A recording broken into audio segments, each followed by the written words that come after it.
we go.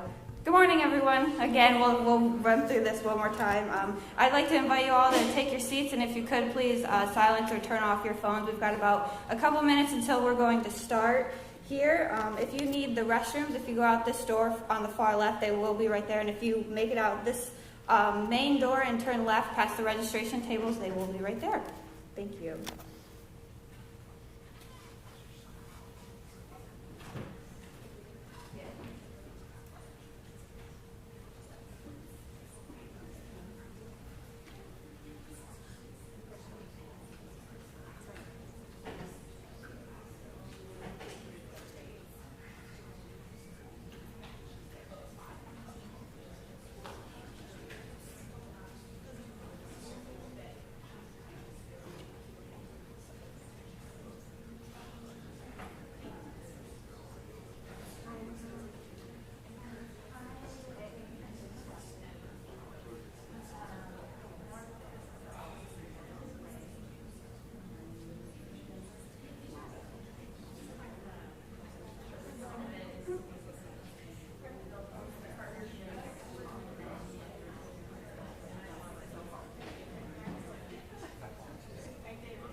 Good morning, everyone.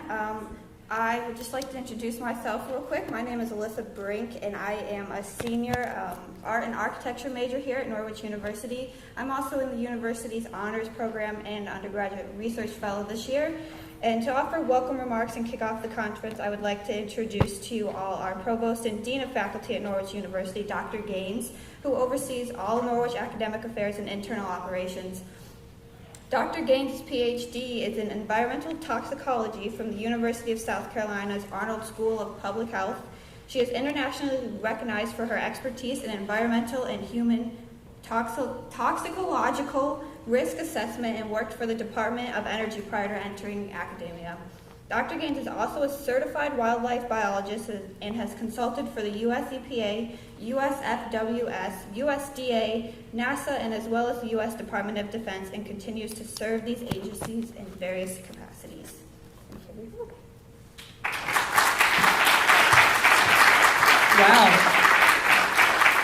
Thank you so much. That was a great introduction, and now I don't know what I'm going to say.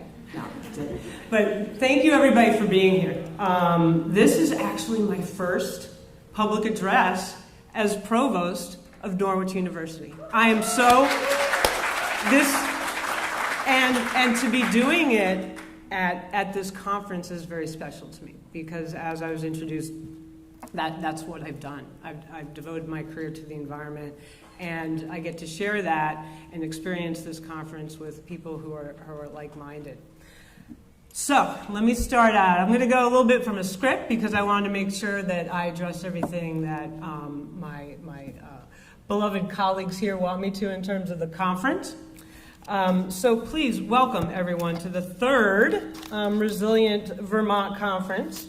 As I said, obviously this is my first because I'm the incoming provost. I'm excited about the lineup that we have today. We're a little bit delayed, but we're going to get on track and keep pace.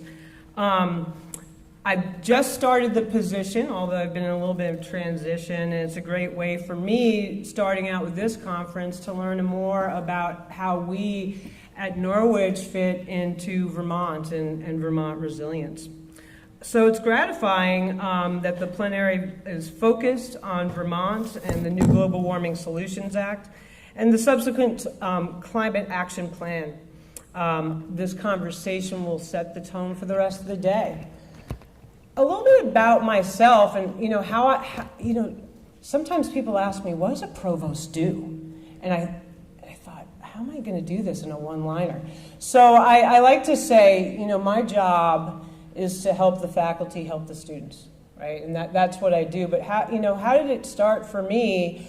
I'm originally from New York City. And, growing up in New York City in the 1970s, that is when NEPA started, right? So that was signed into law.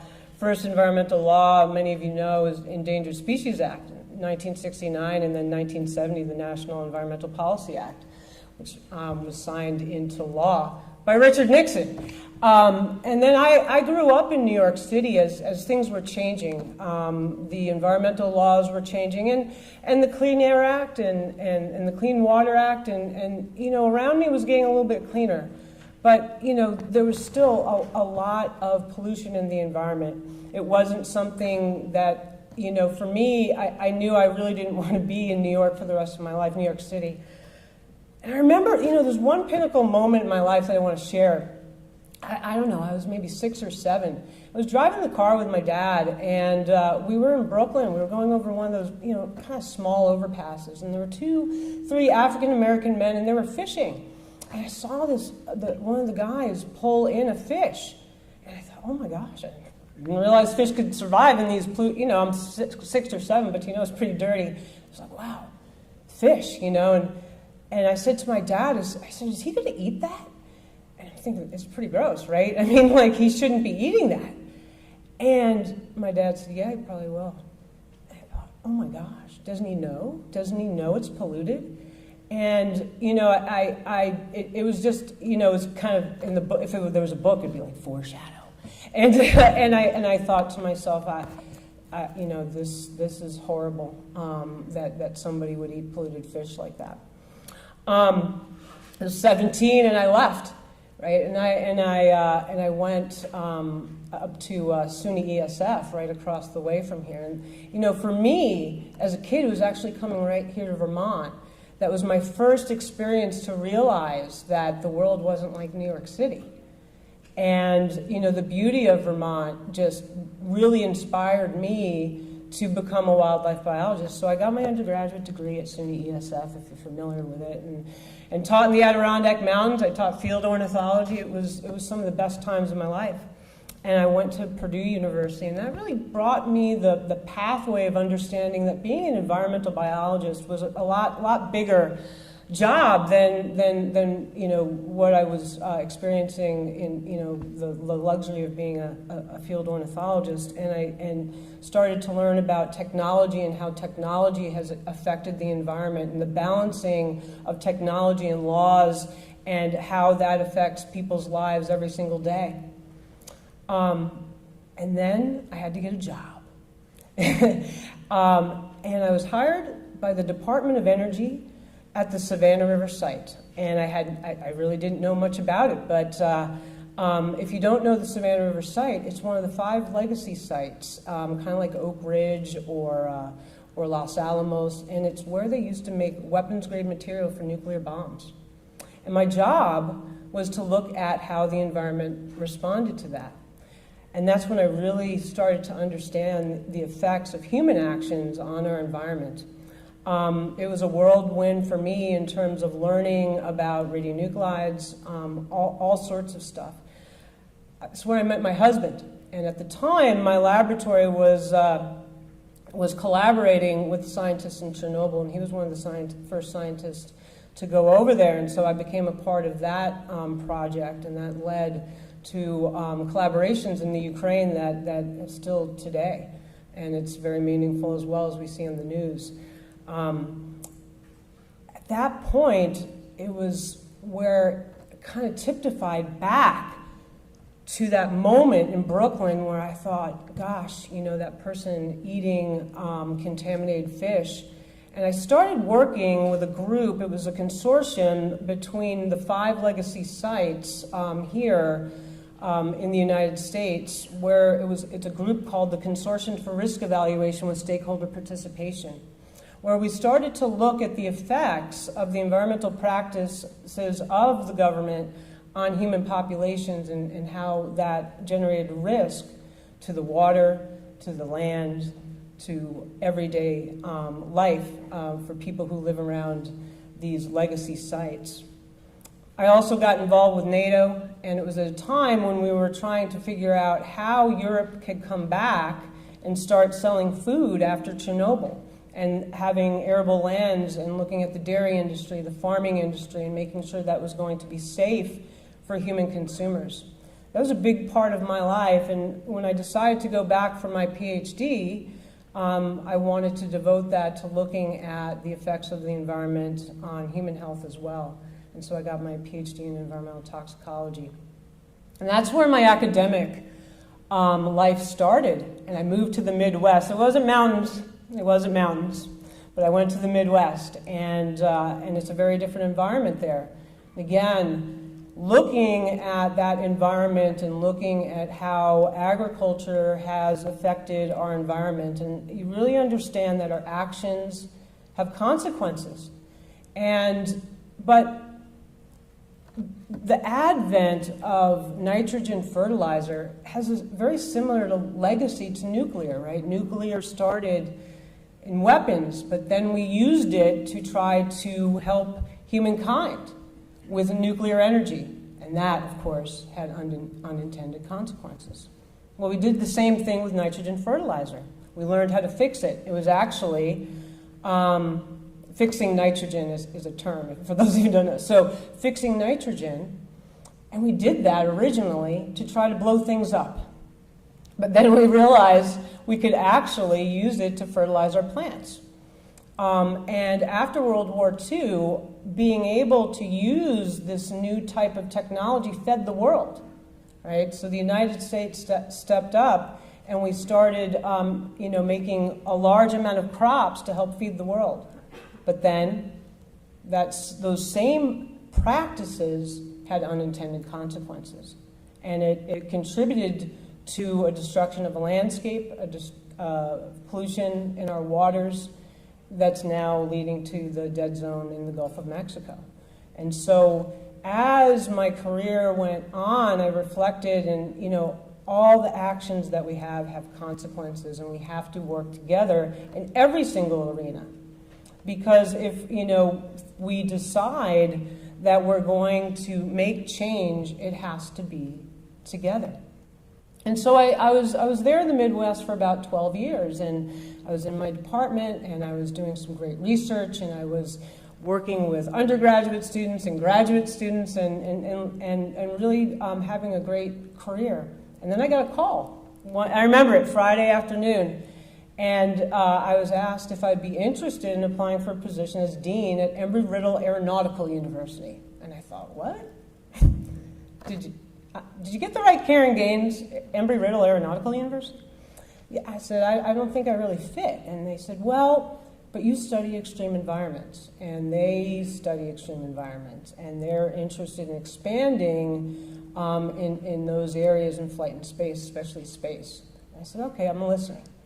And so learning about what the future was in terms of the human research program in space, and realizing that the people that work on that come from the same background as myself. Many of those people are environmental scientists. And I thought, heck, yeah, I think I might want to do this. And so for the last 6 years, I've actually been at Embry-Riddle Aeronautical University, and I've been working very, very closely with NASA and looking at technologies and realizing that technology got us into this mess, and it's going to have to get us out. And learning from those scientists have humbled me. Those individuals are people that really realize that their actions have consequences, and they've already made mistakes. We know that there's junk in space. We know that there's been mistakes made in space. But in terms of where we're going with energy resilience, a lot of that technology has come out of those areas. They're also looking at areas of protecting our human health, making sure we don't create the next MRSA in space. All sorts of stuff that really got me thinking about human resilience. And it was it opened up my mind of what we really could still do to help our planet. And then I got the best call in my life. And that was a recruiter who asked me if I was interested in becoming the next provost at Norwich University in Vermont, the place I always wanted to live as a kid. And I said, tell me more about Norwich. And it was all about the resiliency. It was all about what we do here, that it was a dream come true. It was a perfect fit for me.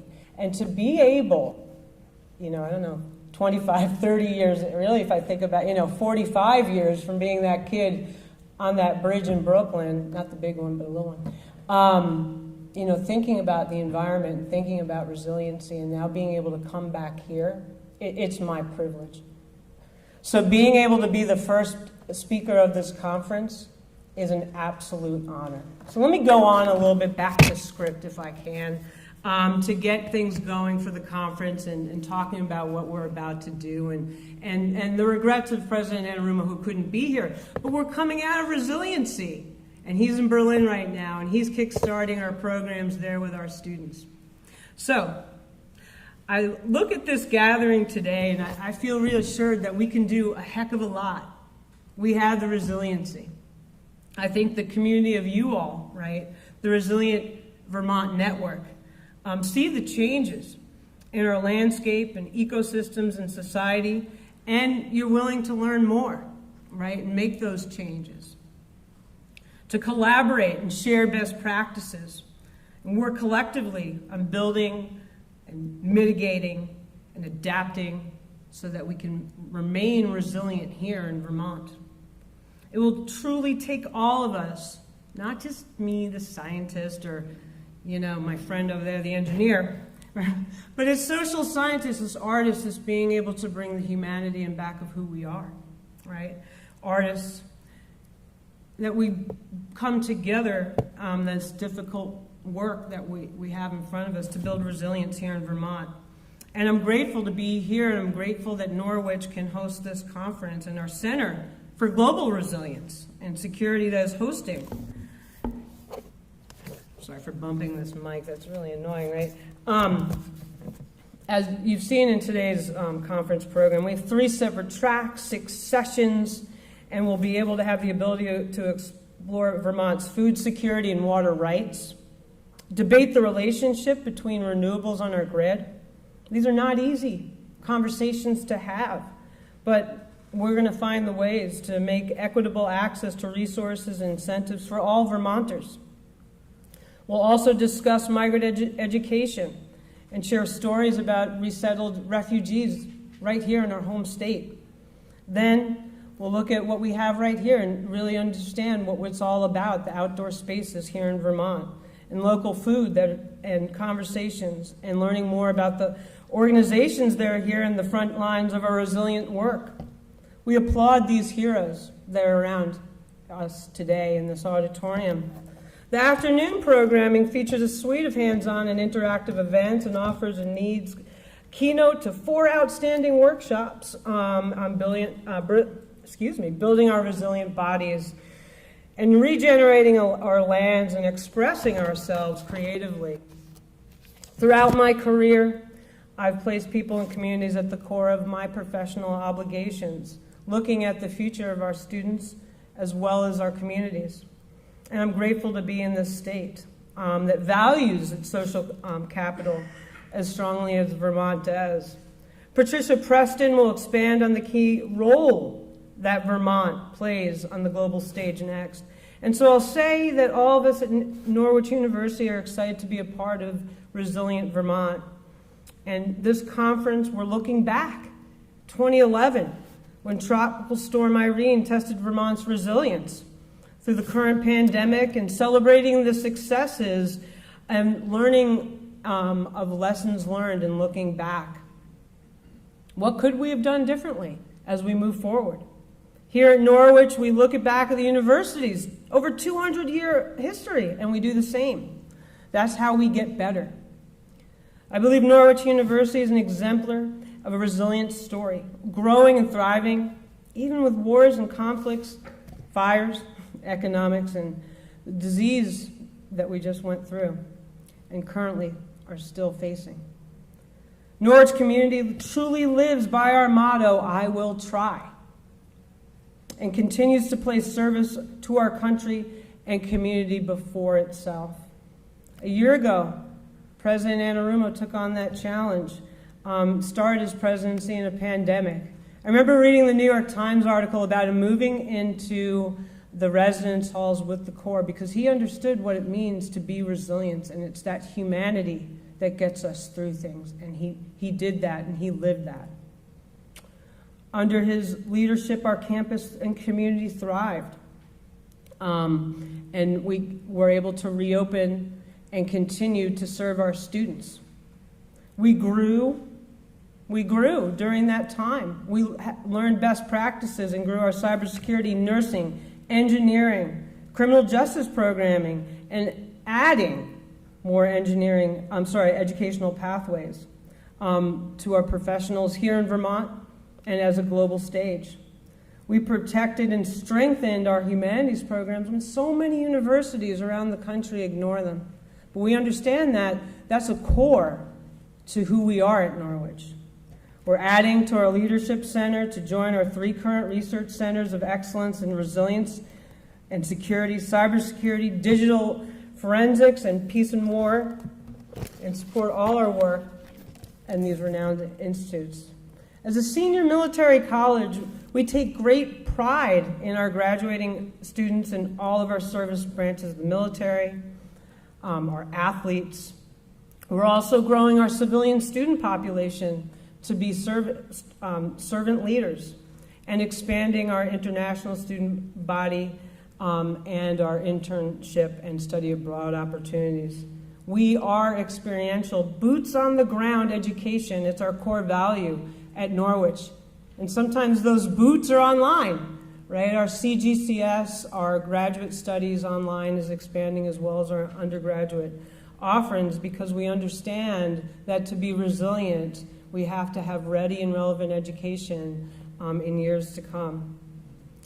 One of our students just recently graduated with 3 majors, oh my gosh, and currently finishing her master's degree program. 3 students here, undergraduate research scholars, honors program, and ready to learn from you all. So once again, I wanted to extend a warm welcome to our university, the home of the Center for Global Resilience and Security, and now the 3rd Resilient Vermont Conference.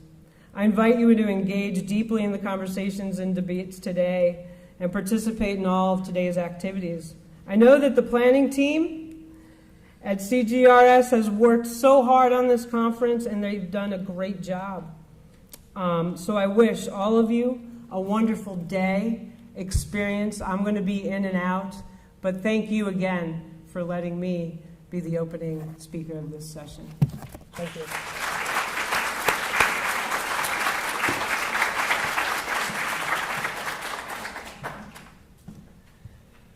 Thank you, Dr. Gaines. Good morning, everyone. My name is Rhodium. I am an international student from Kiev, Ukraine, studying cybersecurity and information assurance here in the Corps of Cadets. I'm also a part of Norwich University Honors Program and a Civic Scholarship recipient. Now I would like to invite our next speaker, Ms. Patricia Preston. Patricia Preston is the President and Chief Executive Officer at Vermont Council on World Affairs, a non-partisan statewide organization. For nearly last decade, Patricia has promoted cultural awareness and understanding of the world and its people, places and cultures through education and engagement. Before leading the Vermont Council on World Affairs, Patricia received her master's in international education at New York University Steinhardt School, and has held various nonprofit and public sector roles while she developed curriculum, furthered public health relations, and served vulnerable communities. So let's welcome our next speaker, Ms. Patricia Preston.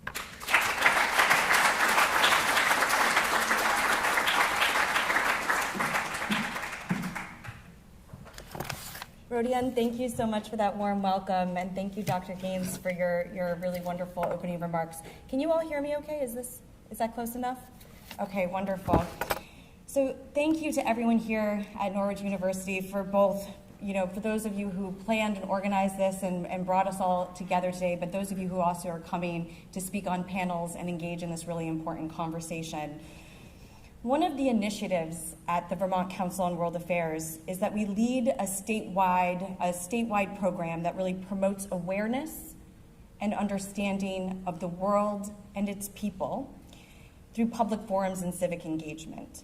And the reason why we do this is, it's relevant today, and it's relevant to the topic that brought us all here together, resilience.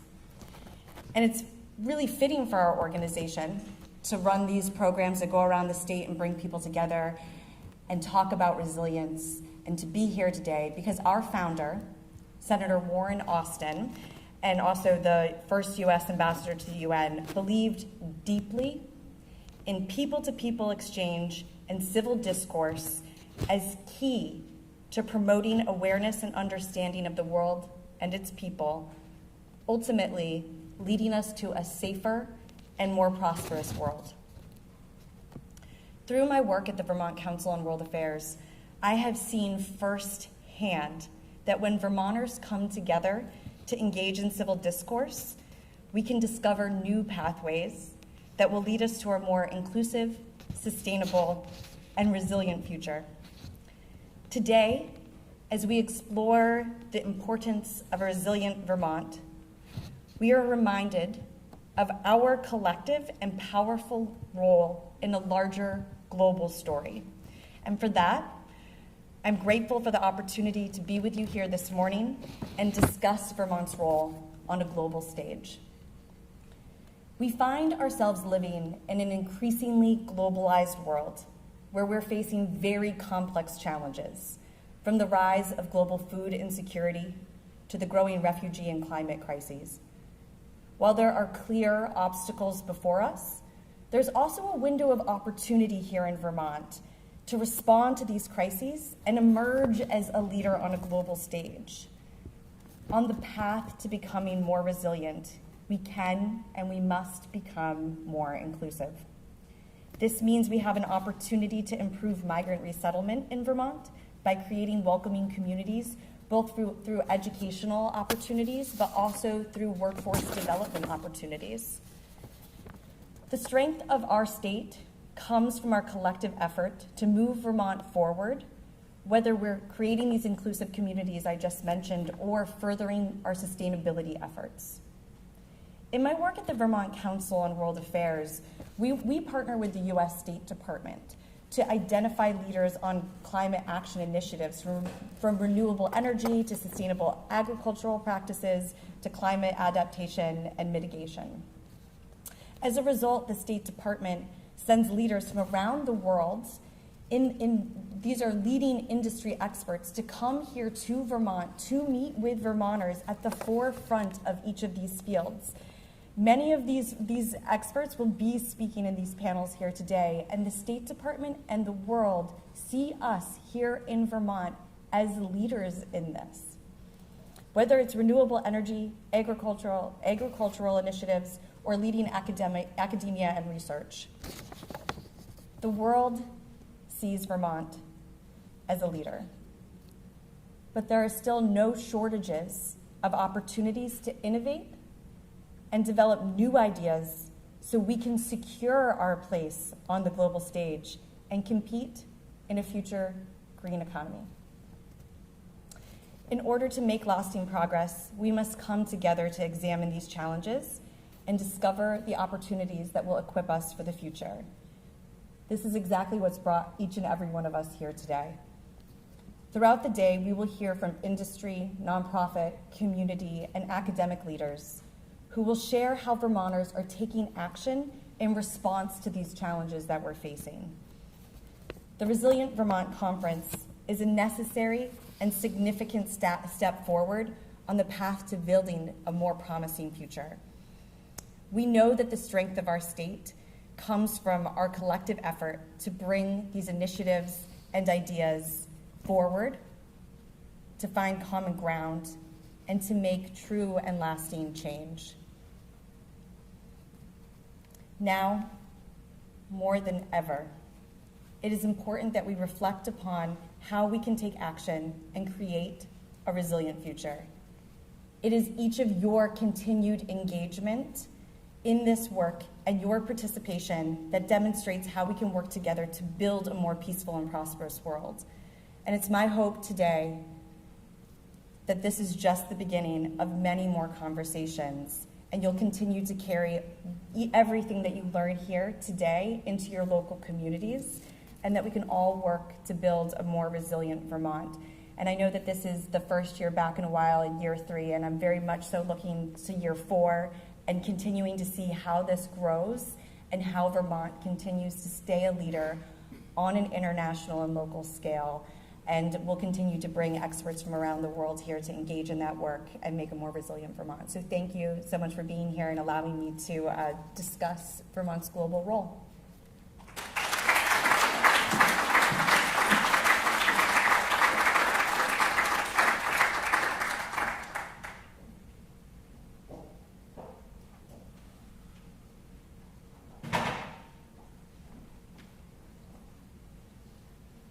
Thank you, Ms. Preston and Dr. Gaines. As a token of our thanks, we'd like to gift you with this small gift up here, which we will bring to you.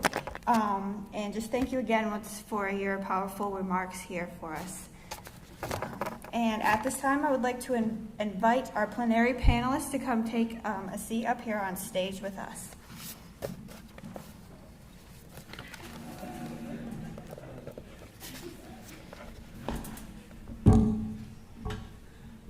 Thank you, Alyssa. As our panelists are getting situated, Alyssa and I would like to introduce this morning's plenary as your co-moderators. Good morning, everybody. My name is Tara Kulkarni. I'm an associate professor of civil and environmental engineering, and I direct the Center for Global Resilience and Security here at Norwich University. This is also the host of today's conference.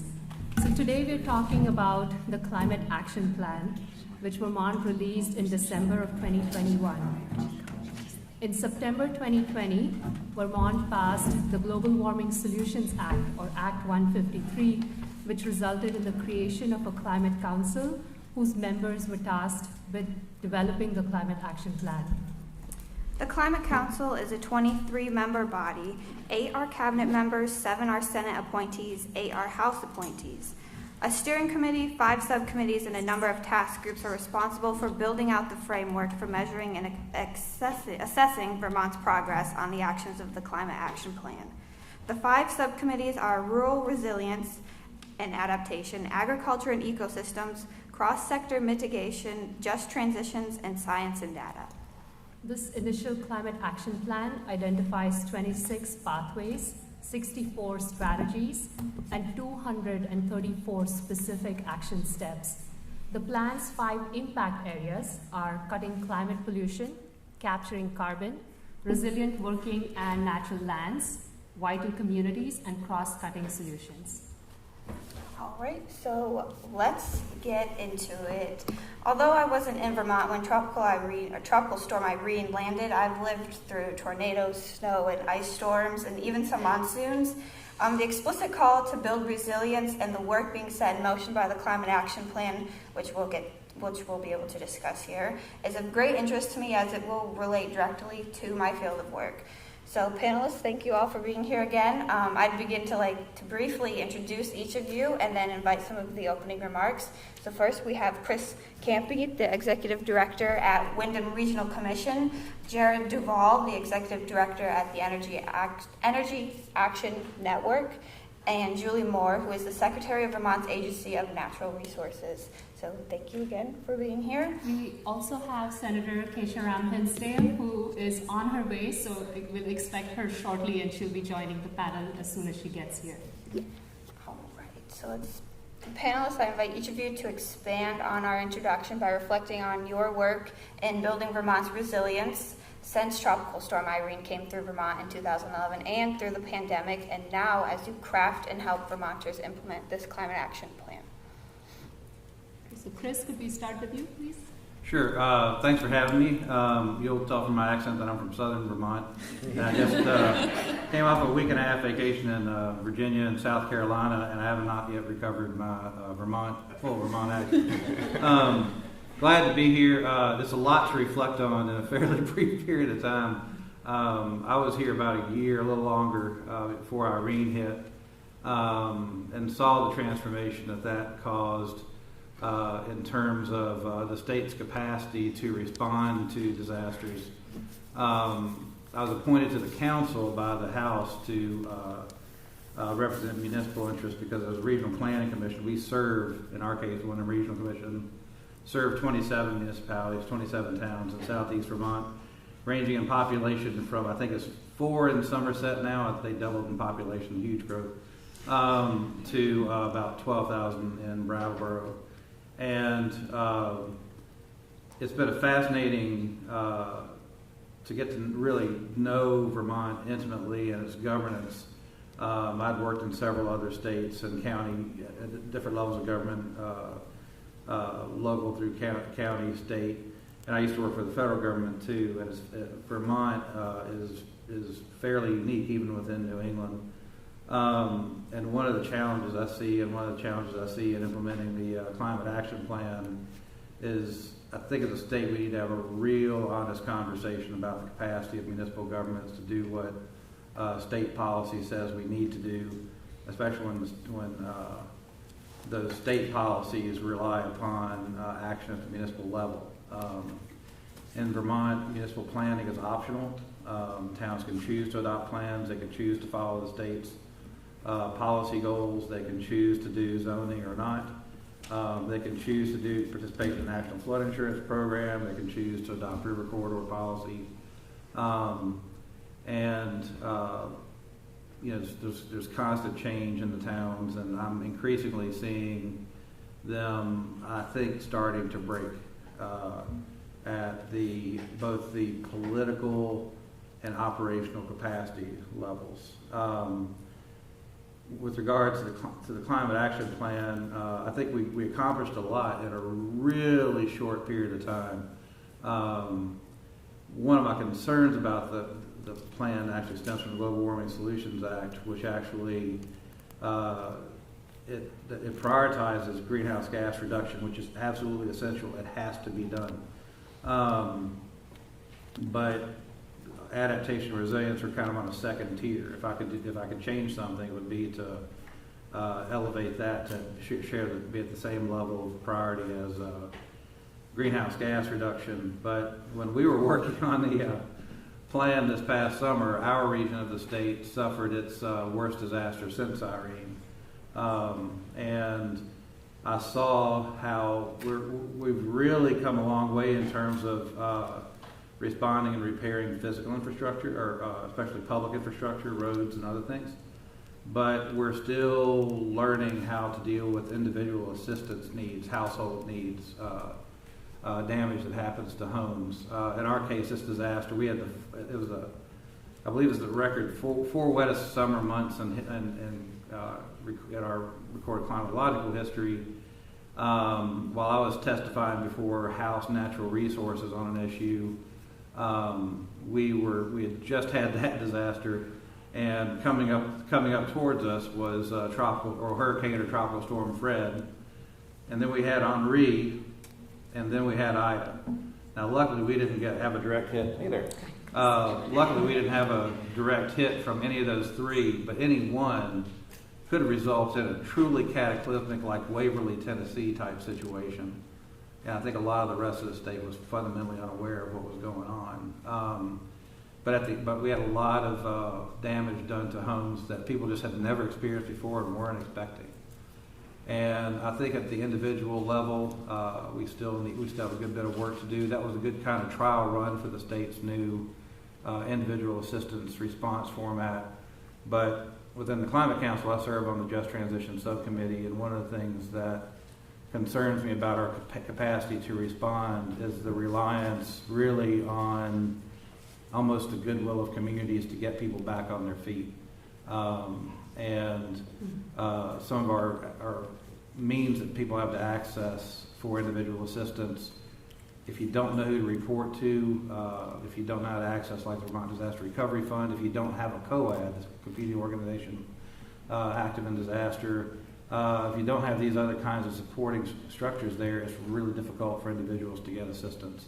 And that's really uneven around the state. Therefore, we kind of have this patchwork quilt of equitable response. So I think we have a good chance of fixing this, but I just hope we'll do it before we have another big natural disaster. I think the way we came together for the pandemic was pretty remarkable, but we have work to do on the natural disaster side. And that's it. Thank you, Chris. And welcome, Senator Rob Pensdale. Thank you. So we'll give you a moment to catch your breath. And Jared, maybe we turn to you. If you could do the same, offer us your reflection. Great. Well, thank you, Tara. Thank you, Alyssa, and everyone who's been involved in organizing this great conference, including I need to give a shout out to our wonderful Deputy Director at Energy Action Network, Kara Robacek, who's also been involved. Unfortunately, she can't be here today. But I mostly want to share some reflections in my role as a member of the Vermont Climate Council, where I serve with Julie and with Chris on the steering committee of the council, and I also co-chair the Science and Data Subcommittee.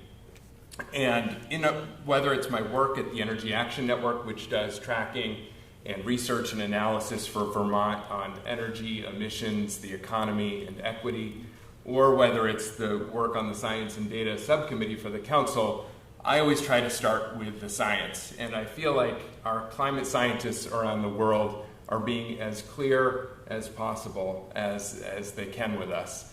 And we hear terms from the Intergovernmental Panel on Climate Change, the IPCC, that we are at a code red.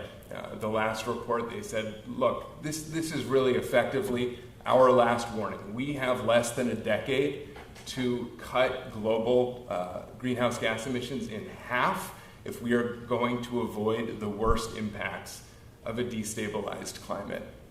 And so I believe that what that means for us in Vermont, I believe that what the Global Warming Solutions Act sets up is a legal responsibility, and I would argue as well a moral responsibility, to do our part in that global effort to reduce emissions in half over this decade, and to reduce that pollution that's driving the climate crisis.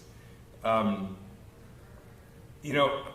terms of, Chris brought up, and I agree with you, the importance of elevating resilience and adaptation in the plan, but I also think that an important part of resilience is the phrase, when you're in a hole, stop digging. And if we don't at the same time also reduce the pollution that is going to make climate destabilization even worse and cause the need for even more of a response on the resilience and adaptation side, we need to be thinking of these things, as I know Chris believes as well, not as either or competing priorities, but both and making sure that we're reducing pollution at the same time as we're advancing resilience and adaptation strategies.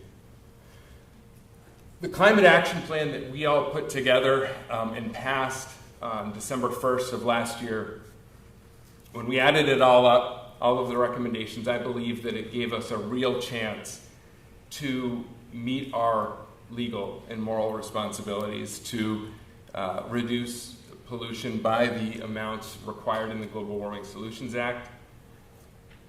But unfortunately, we're at a point now where the two most important recommendations when it came to pollution reduction, and those were the Transportation and Climate Initiative Program and the Clean Heat Standard, by far the two largest pollution reduction recommendations in the plan, neither of them have moved forward.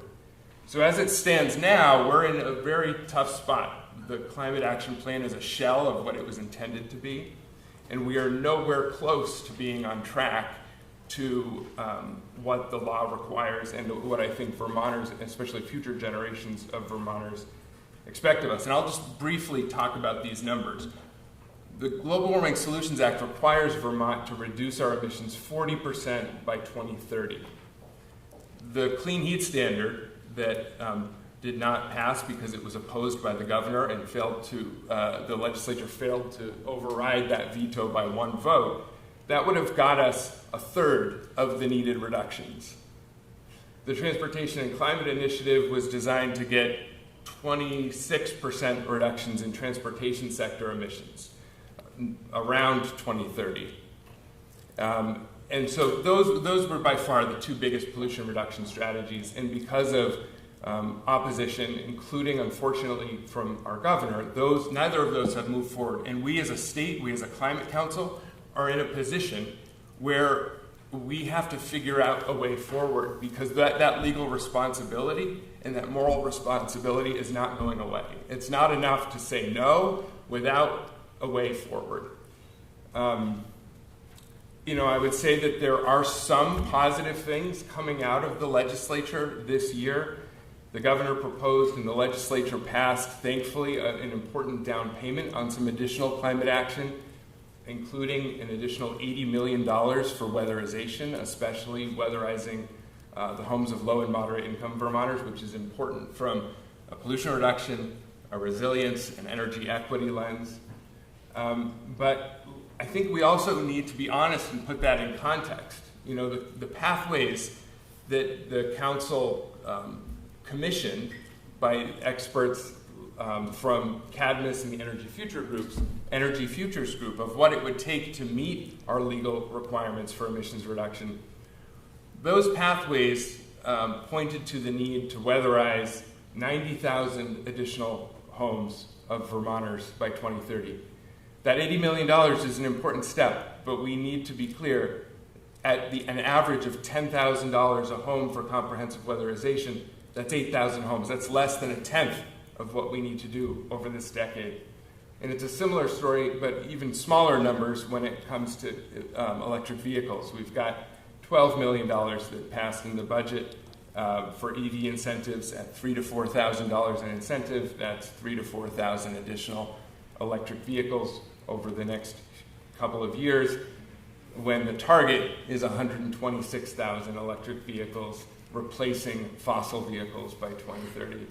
So I think, it's important in a university setting, as folks who are committed to science and the facts, I wish I could start with better news and on a brighter point, but I think it's important to be very straightforward and honest that we're in a really tough spot right now. We're nowhere near on track what we have to do from a legal and a moral perspective, and it's time to step up, be creative. I think it will likely lead to, because we've failed to take the political action through the legislature and with the governor, I think it is setting up a situation where what the Global Warming Solutions Act pointed to was rulemaking through Agency of Natural Resources. So I do not envy the job that is ahead of Secretary Moore because of the position that we're in. But I do know that as Vermonters who are all committed to our future, we're going to work as collaboratively and as in a committed way as we can to figure that out together, including on the Climate Council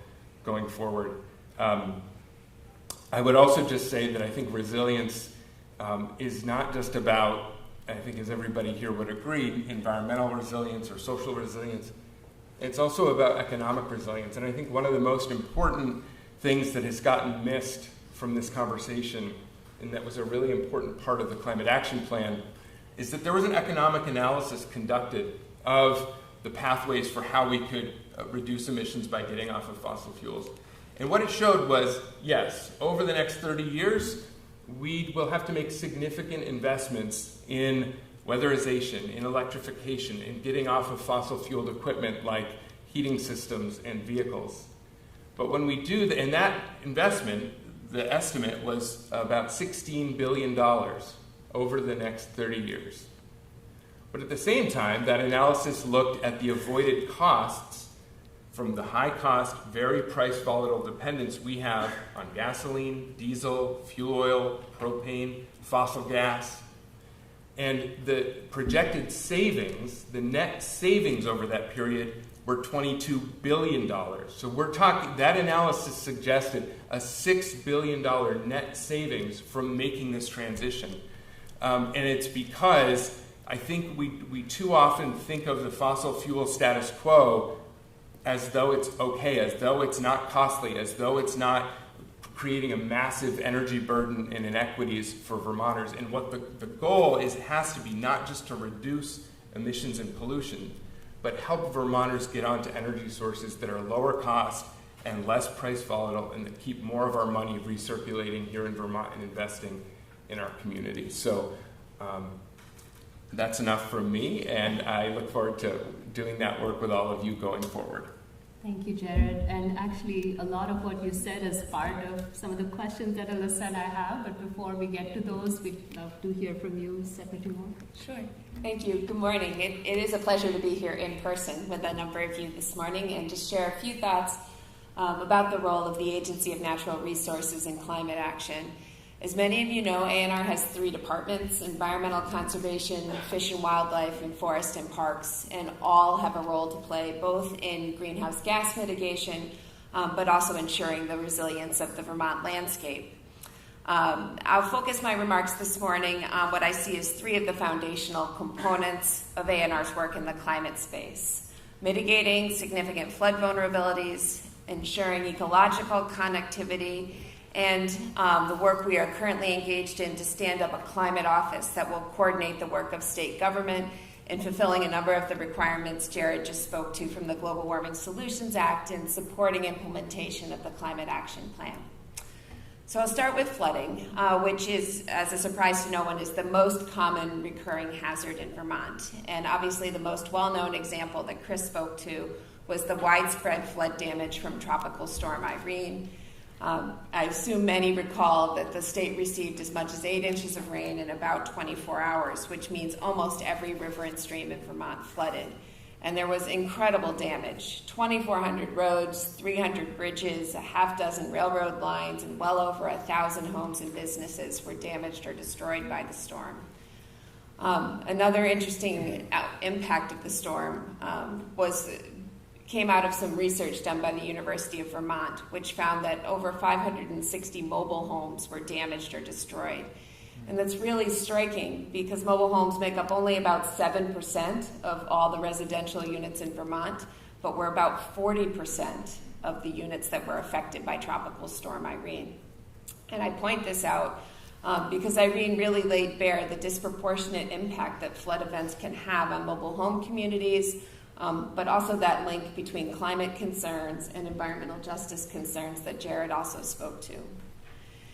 In the wake of such damage, and recognizing that more frequent and intense storms are likely to be this new normal in a changing climate, Vermont has, in my opinion, moved decisively and consistently to increase the state's resilience.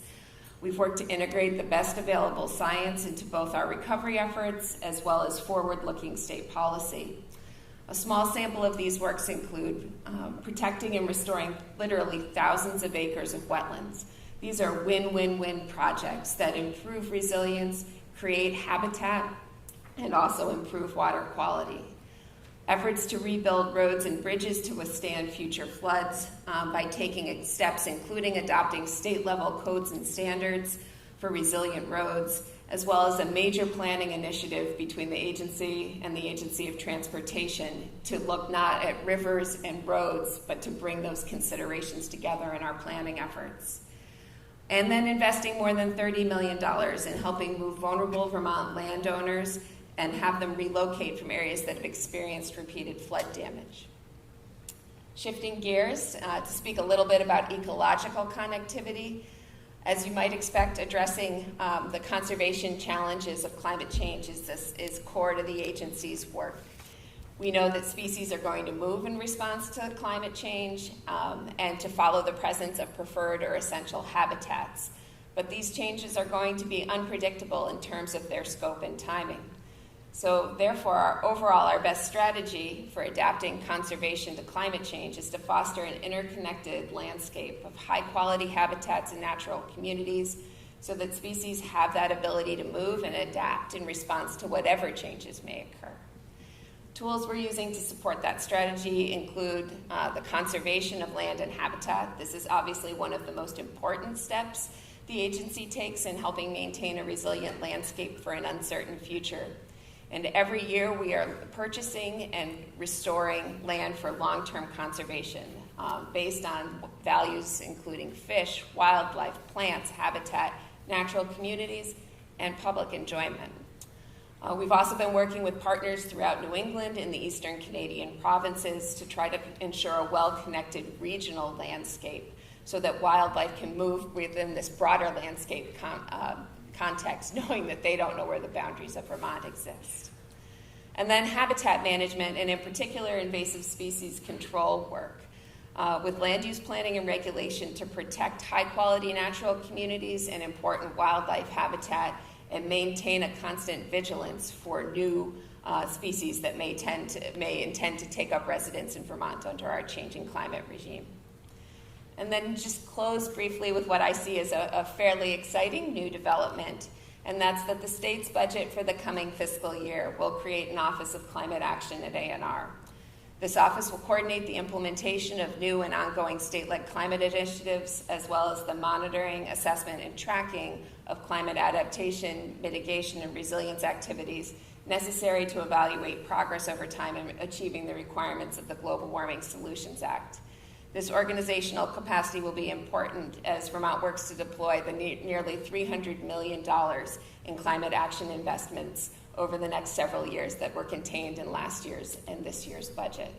So it's a really exciting and busy time at the Agency of Natural Resources. There's certainly a lot of challenges and hard work that lie ahead, and I believe the agency is well positioned to take them on. Thank you, Secretary Moore. Senator Rob Pensdale, it's your turn, and I just want to kind of remind everybody that we're asking panelists to reflect on their efforts in building Vermont's resilience, kind of starting from Tropical Storm Irene, so we're trying to look back a decade through the pandemic and as we're about to implement the Climate Action Plan now. Thank you, and it's actually been a privilege to hear from others first.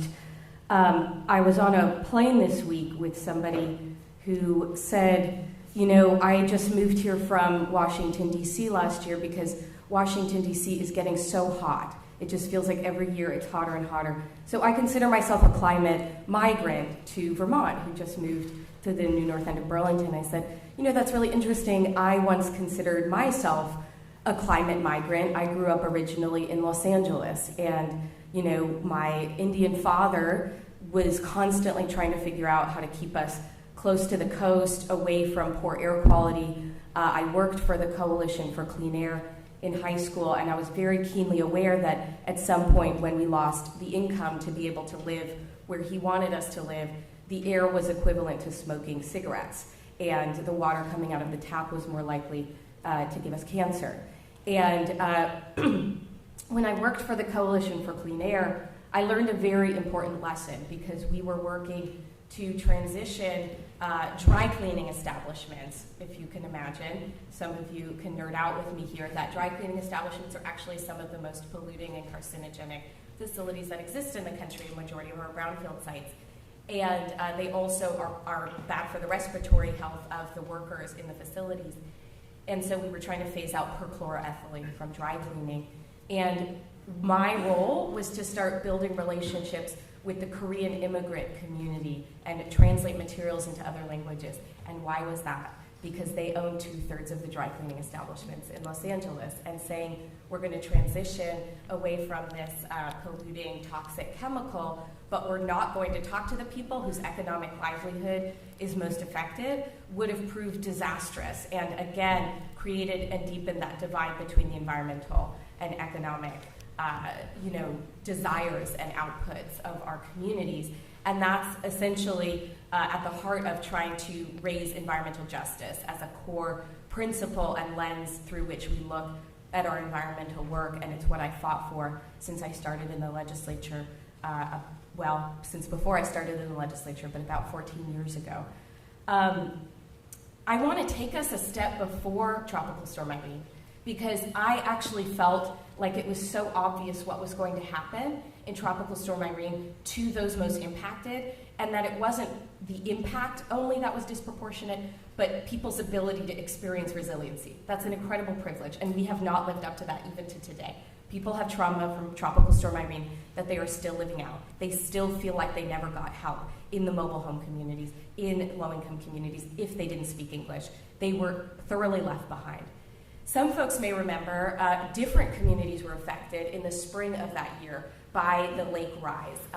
And so when Lake Champlain flooded areas, right in Burlington along the Winooski River, et cetera, I noticed I was getting emails, help save the carrots at the Intervale, right? Like the carrots are about to drown because the water level is rising. Help us pick carrots. And carrots are important, value what our farmers do and our local food systems.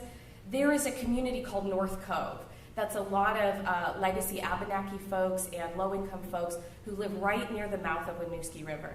And I found the mayor in the State House one day, Mayor Kiss, and I was a new legislator, and I said, Bob, what's going to happen to that community? Their homes are starting to flood, their basements are flooding, the water's starting to rise. He said, oh, that's a good point, I hadn't thought of that. And the next week they called me and they said, so we dropped off a pile of sand and empty sandbags for that community. I said, you're kidding. You had, tens of people going down to the Intervale to pick carrots, and you couldn't figure out, it's Green Up Day. You couldn't figure out a way to help people actually fill those bags of sand and pump out, the water from their homes and actually help those folks. And I was just so struck. I thought, we lack the community resiliency and the focus on those most impacted to actually address what is coming if we have a true disaster. And then Tropical Storm Irene hit.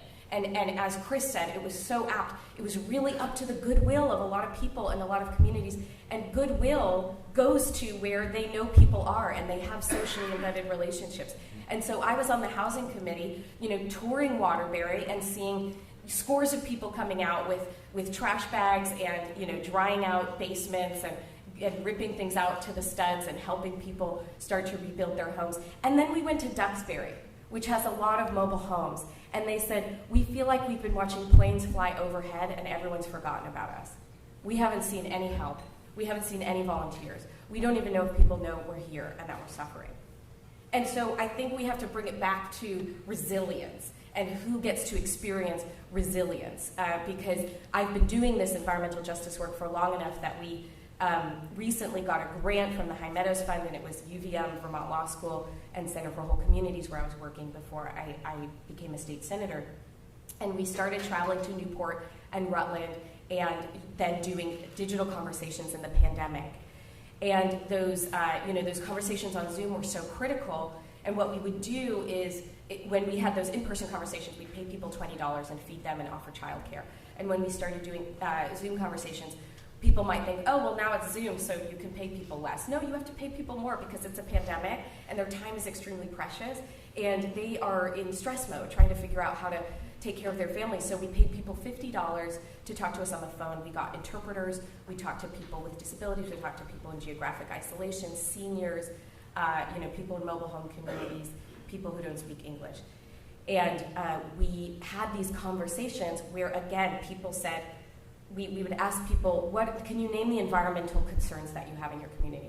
And people could go on and on, right? And we said, you're an expert of your experience. They would say, there's blight here, my kids can't play here, this area floods, this area has a lot of needles on the ground. They would name all of the issues that they were experiencing. And then we'd only ask a second question. Where do you go to get help for those issues? Silence, tears, frustration. I don't know. I don't understand this website. I have to go comment to the Agency of Natural Resources in the middle of the day if I care about this. I feel like my kids are experiencing some kind of health issue from the water, and I don't know what it is. I don't know where to get help. I haven't known where to get help since Tropical Storm Irene. So how we approach that relationship with the communities that are most impacted and most underserved is where resilience truly lies. Some bills were mentioned. I just want to mention 3 that were really important to me. One which passed, and I'm hoping the governor will sign. I understand he hasn't received it yet. It's probably just been signed in the legislature. And that was a landmark environmental justice bill that I've been crafting for over a decade in the legislature, S148. It took 15 years to pass this bill, and I just want to highlight that because we're actually one of the last states in the country not to have an environmental justice framework embedded in state government and be able to look at things through that lens. And I've come to peace with that only because it's also taken the EPA a long time to better approach what rural environmental injustice looks like. So only last year did the EPA mapping tool that helps you look at costs and benefits start including flooding vulnerability in that mapping tool, which is a huge issue, as you've heard, that we need to be able to integrate. So I am proud that the Environmental Justice Bill has finally passed. We do have a civil rights officer in Agency of Natural Resources. We need that person to be full-time, and they probably need more of a staff as well, because that's really critical to making sure that the who of emissions reductions, the who of environmental protection, the who of resiliency is those most impacted and otherwise most left behind. 2, I think to that element of where are the communities most impacted and how do we build resiliency, I did try to advance work on a civilian climate corps, and I think we need to remember how important that is. I'm an Oxfam climate change ambassador, and sometimes we talk about international rural development in a way we don't talk about it when it's right here at home, that relationships and, first of all, empowering and paying women as kind of keystone connectors in their community is a really important way to make sure when a disaster strikes, there's good communication networks and people don't get left behind when the immediacy of who speaks English, who has a disability, who's a senior, who's going to get left in their home. When that comes to pass, and we were lucky we had a slow-moving disaster with the pandemic and we could find people before disaster truly struck. We don't have that luxury in fast-moving disasters like a chemical disaster or a natural disaster. So we need, I believe, a civilian climate corps that pays people to exist in their communities, like the green workforce, the green city force in Brooklyn that some of the National Civilian Climate Corps model is built after. There is a bit of a disagreement here. I do agree a climate office is helpful, and what I hope the climate office folds in is another bill that I think was important that got passed over, which is having a planning office, again, in the state. As some folks may know, we had a robust planning office.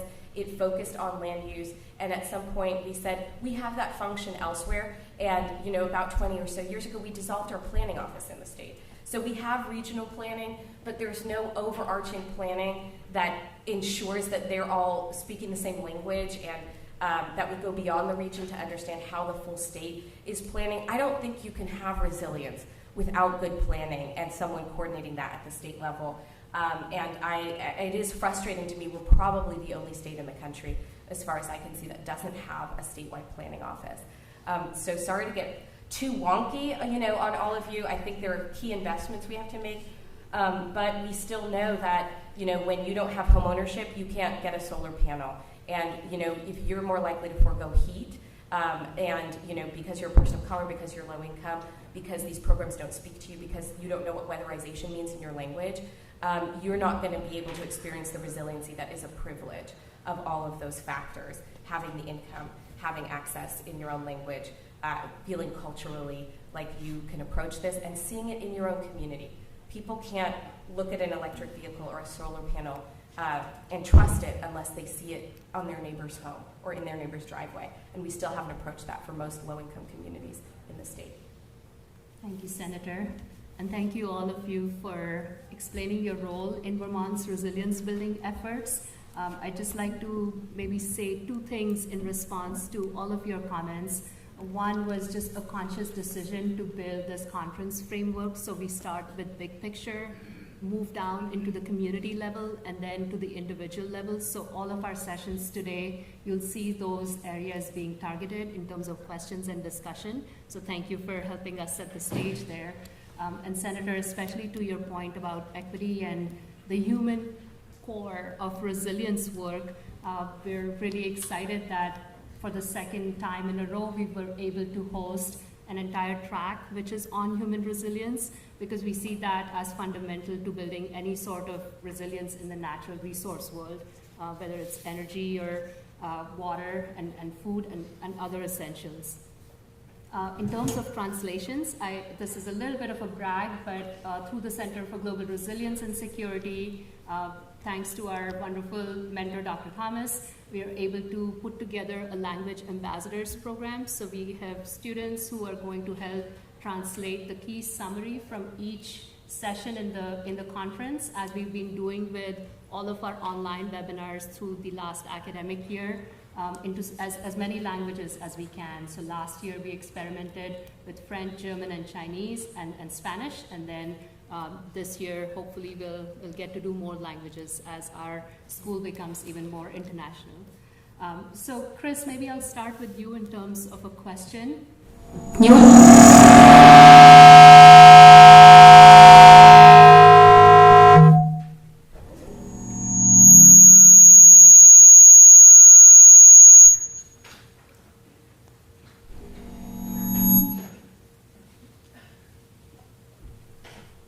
I can talk loud. Okay, I think you can hear me too. I was excited, not in a good way, but when you were mentioning some of the geographic vulnerabilities and variation across the state. So Windham County, your neck of the woods, received all of that rainfall while the rest of the state did not.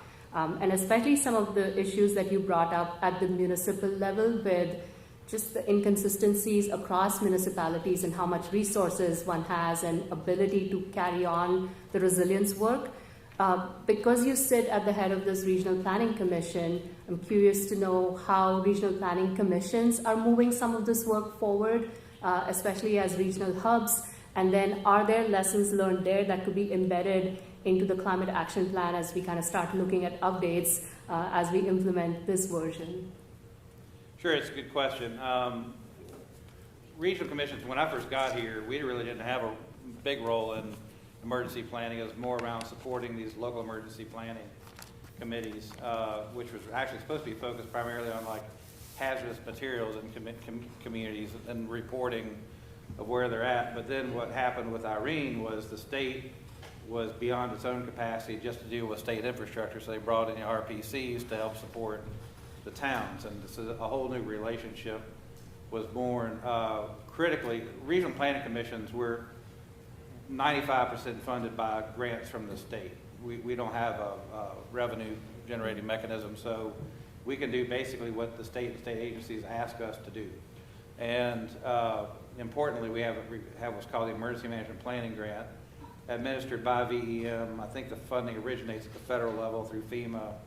50% matching grant. I'm getting a little wonky here just because we don't have a lot of latitude about what all we can do. But importantly, we help the towns develop their local hazard mitigation plans. We convene emergency planners and the general public throughout our regions. And we work on a number of different initiatives, some that originate at the state level. Everything that we do is contractually based, but that relationship is growing. I think but it's really kind of focused more on the public side.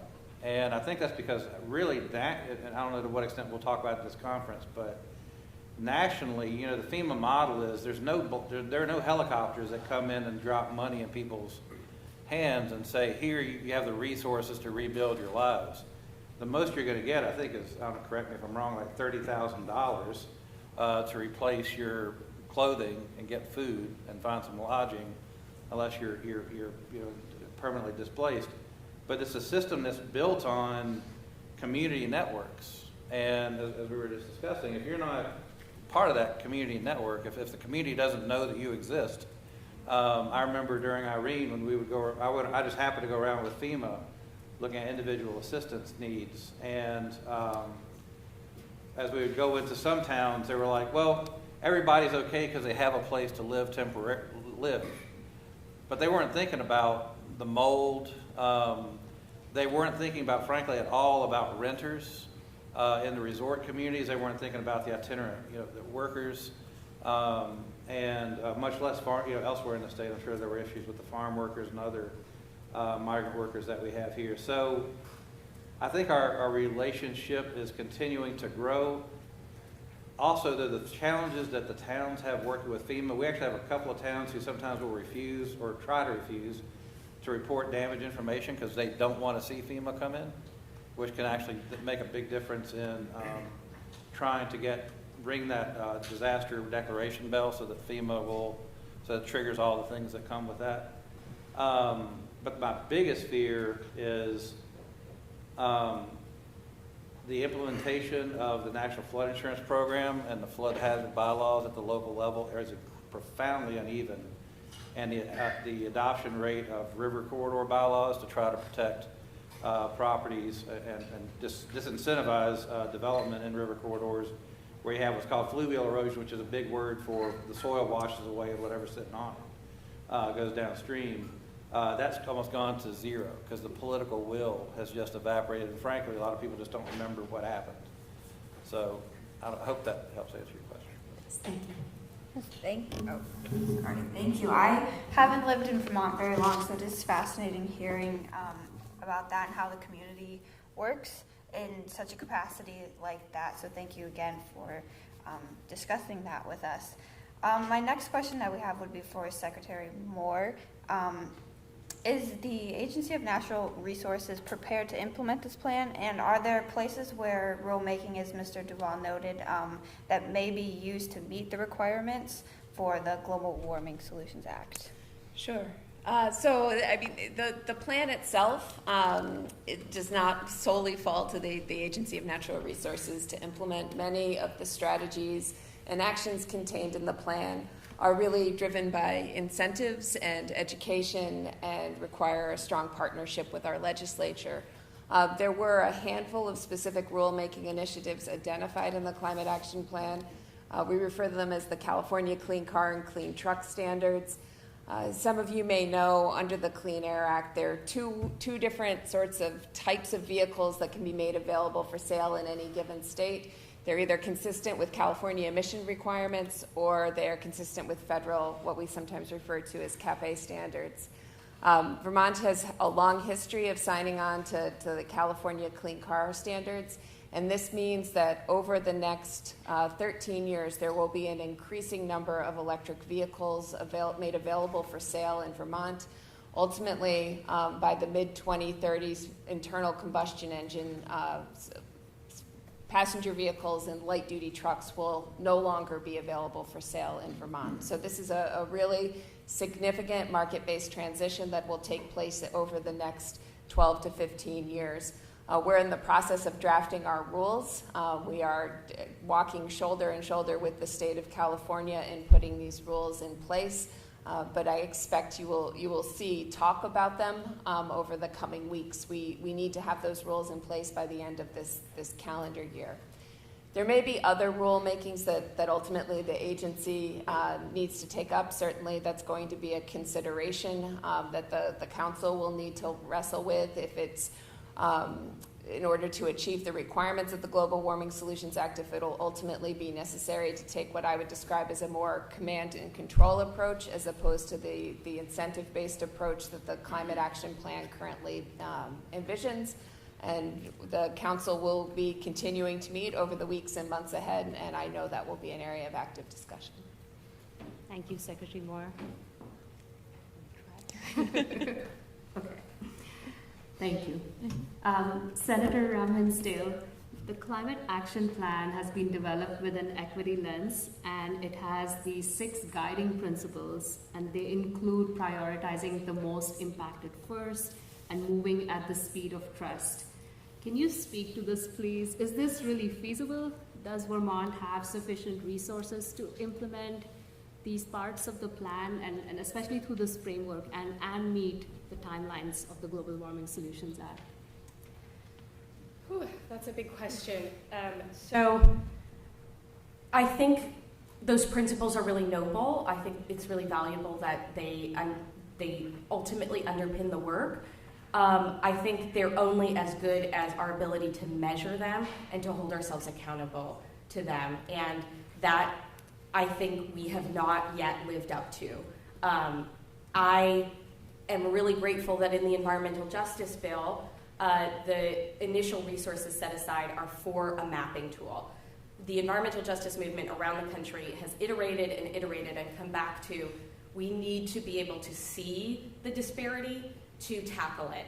And that is with both environmental costs and environmental benefits. So California is probably furthest along on this road of not just saying, okay, where is there traffic congestion, where is there poor air quality, where is there heat and flooding vulnerability, but also where are electric vehicle charging stations, where is environmental infrastructure, where are we investing our dollars? And over again, what I think you see in Vermont, sometimes for better or worse, but if you're in a community that has a very professionalized staff, they're good at raising their hands for resources, they have political alignment to say, we want to, rebuild our downtown or get these dollars, then those are the places where investment happens. And we can all name the parts of the state where we see disinvestment and blight, and there isn't that same alignment to access those dollars, and those dollars shouldn't just flow where there is political will. So we need to start mapping and holding ourselves accountable to where those dollars are flowing and where they're not flowing, where we have high asthma rates, where we have more heat or flooding vulnerability. This is all coming, right? I mean, India is 140 degrees. Europe is experiencing a heat wave. We know that many counties in Vermont are seen as climate havens, so we're probably going to start to experience pressure from climate migrants who can afford to live here. At the same time that we have a 23% vacancy rate in the state because of the number of second homes. That's the highest number of vacancies in the percentage of vacancies in the country. So where are people going to live? And then we know that Burlington has the same heat island effect that exists in urban areas like Detroit and Los Angeles. So we have enough paved surface in Burlington that while other parts of Vermont are kind of climate havens and will experience less of that volatility, Burlington is going to have people who perish if they don't have access to cooling mechanisms in the next major heat wave. So we have to be thinking about these things for who's here and who's coming, because we also have fresh water, and that's a whole other conversation about resilience. Thank you, Senator. Mr. Duval, with the failed legislation that you noted related to transportation and the clean heat standard, what is the path forward? As it makes me wonder what happens if there are there's no data or limited data that becomes a barrier to implementing an action, or when the science is challenged. It's a great question. It's a really difficult question. Can folks hear me? Should I turn this back on? Hopefully no feedback. Okay, good. It's a great question. It's a really difficult question. I mean, I try to be a realist, but an optimistic realist. I'm hopeful that there is a way forward for the clean heat standard or a revised version of it. I think that next year that would be a major step forward, would be the most significant climate policy from an emissions reduction perspective that Vermont has probably ever passed. But we don't have a lot of time. I mean, I think one of the things that gets missed when we start with the science, we start with the imperative of emissions reduction on the timeline that scientists tell us. Cutting our emissions in half by 2030, we have a target in 2030 for Vermont that is almost twice as ambitious, twice as difficult to achieve as the target by 2025. And so one of my big concerns is that, as Secretary Moore rightly noted, as I noted, we have a big infusion, an important infusion, especially of federal dollars, of ARPA dollars, that are going to go towards investments in reducing emissions and hopefully doing so in a cost-effective and equitable way. The challenge is that money has to be appropriated, tell me if I get this right, appropriated by 2024 and expended by 2026. And so I think we face, if we don't in the next year or two advance the policy frameworks that can set the rules of the road, send really clear market signals, make sure that we are centering equity and making sure that this transition is prioritizing low and moderate income Vermonters first and foremost, I think we run the risk of having those dollars falling off a cliff at exactly the time we need to be ramping up our efforts to reduce emissions if we're going to have any chance of meeting that 2030 target. I'm not a lawyer, so I don't know. I mean, I think there are different perspectives. I've heard some people say that they think Vermont doesn't need to worry about this until 2027 because there's a lag in emissions data, and we're not going to know if we miss the 2025 target until 2027. I hope that they were not serious when they said that in testimony.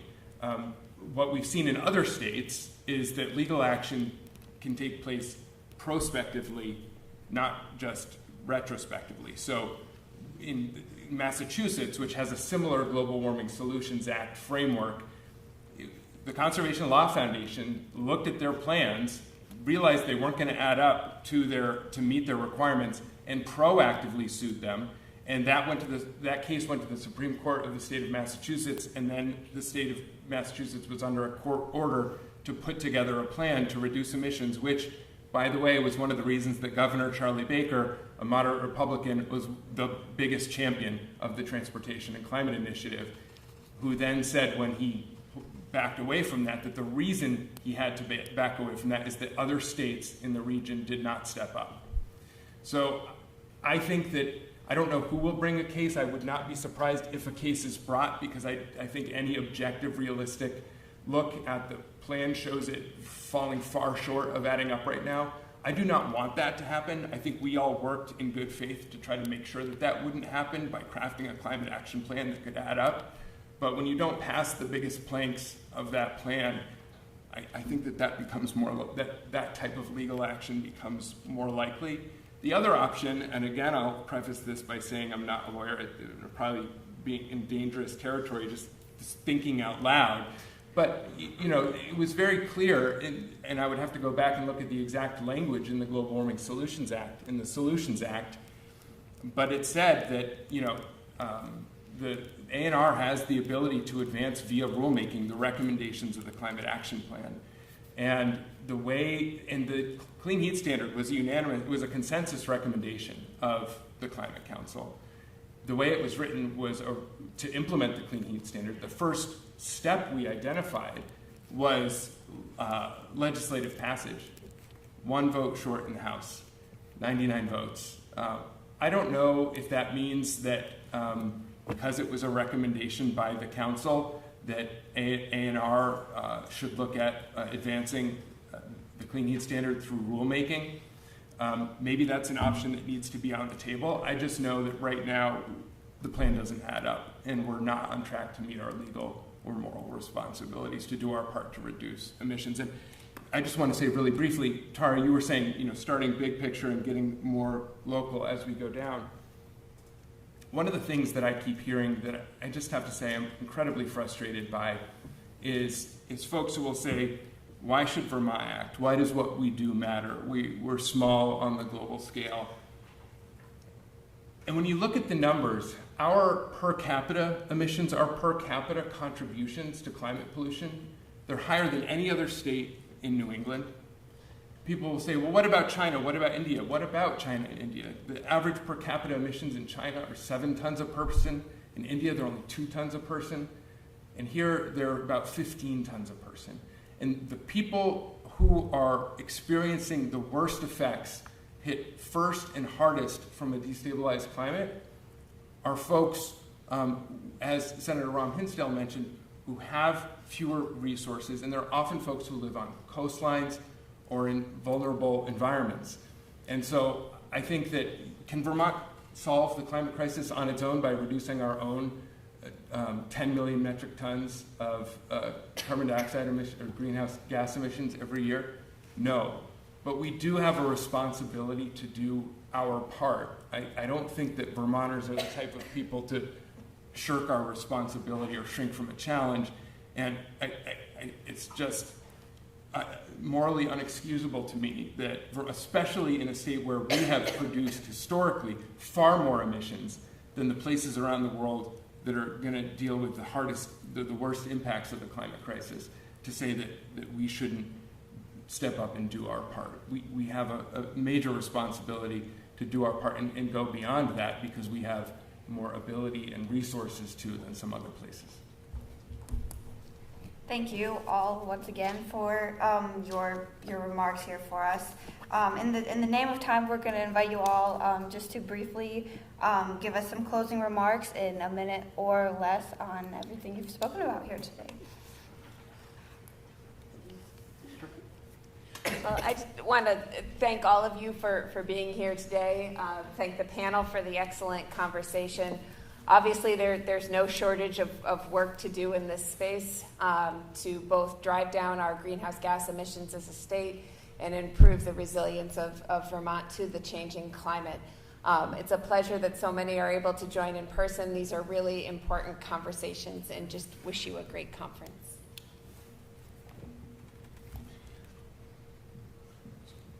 I'll go ahead. I should have started this. I just want to say it's really wonderful to see Julie and Chris. We have spent like hundreds of meetings on Zoom together, and this is the first time we've been next to each other in person. So it's wonderful, and it's wonderful to see everybody in person. I also want to just thank Secretary Moore for her leadership and the work that the agency is doing on advanced clean cars and advanced clean trucks. That is a really significant component of the climate action plan, and it's going to be a big win for pollution reduction and for consumer protection for Vermonters, and I think it's a really important step, and I know it's a lot of hard work, and I really admire the leadership you've shown and that the staff at the Agency of Natural Resources have shown, and I'm glad that is a key component of the climate action plan that's moving forward. But if I wasn't as clear as I was hoping to be earlier, it's not enough, and we have a lot more work to do. And I look forward to doing that work alongside the folks up here and all of you in this room. Thank you. How many students and faculty do we have in here? Just kind of raise your hand. Good, still a good number, good. Back when I was at Mississippi State, into the 80s and early 90s, when I started my master's in public administration there, I took one of those, you take those classes, right, that kind of help direct your rest of your career. One of those was social impact assessment of environmental problems, looking at how do you do social impact assessments associated with NEPA. And our focus was on, this was in 1990, climate change and environmental justice. And I went on to be a presidential management intern, now they're called fellows, at the U.S. Environmental Protection Agency. And when I was there during the transition from the Bush administration to the first Clinton administration. And one of the things that happened under Clinton was 93, Clinton, was the beginning of the creation of the Office of Environmental Equity, now it's called Environmental Justice. This is all to say, faculty, what you do, what you teach is incredibly important, because it can really direct some lives. Students, if you're passionate about something, plan to work on it all of your lives. It can be, you may want to change paths from time to time about how do you get to what you're really passionate about. But I would really strongly encourage you to consider a life in public service. It's been incredibly rewarding for me. I used to be one of the younger people in these panels. Now I think I'm one of the older ones. But I'll tell you, with every gain that you make, you have to defend it every year thereafter, because you can't take anything for granted, even the foundation of our own government. So, but I've loved working on these issues. I grow weary sometimes, but climate change and environmental justice directed all of my work for all these years, and would encourage anybody to pursue the same.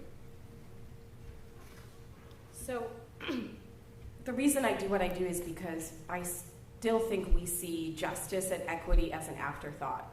And if we wait until those most comfortable feel the impacts of climate change, it will be too late.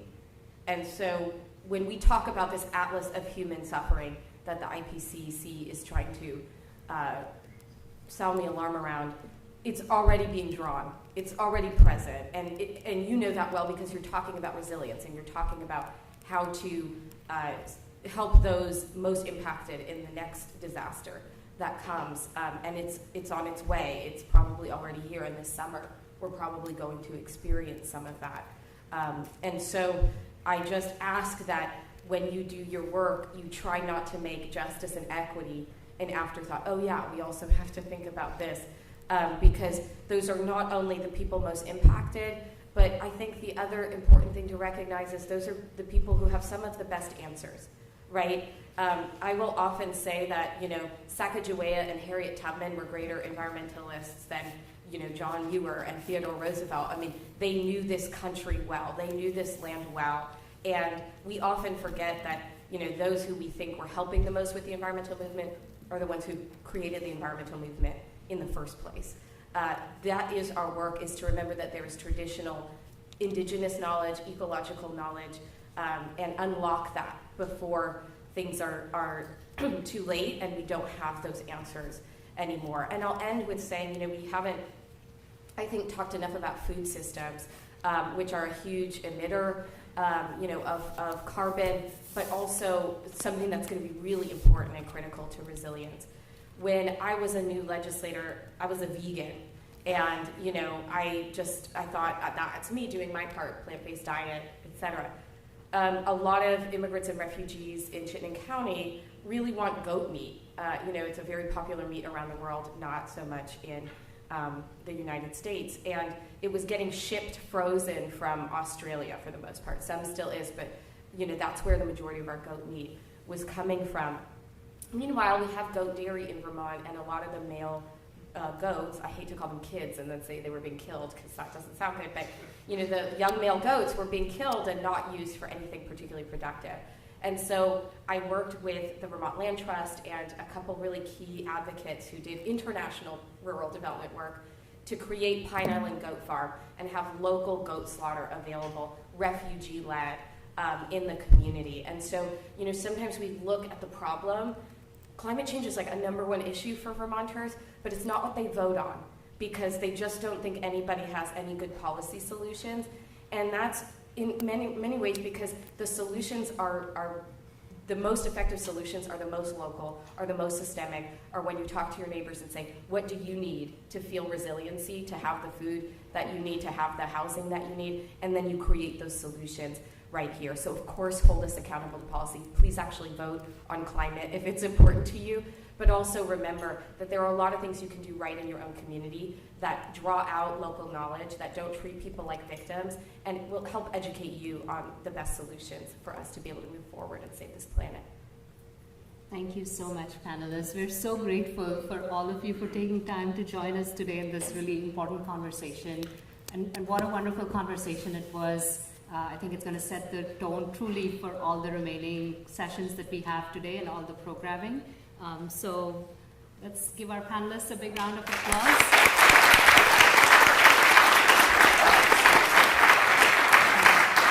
And we have a small token of appreciation for everybody. And Secretary Moore, I know you have to run, so thank you.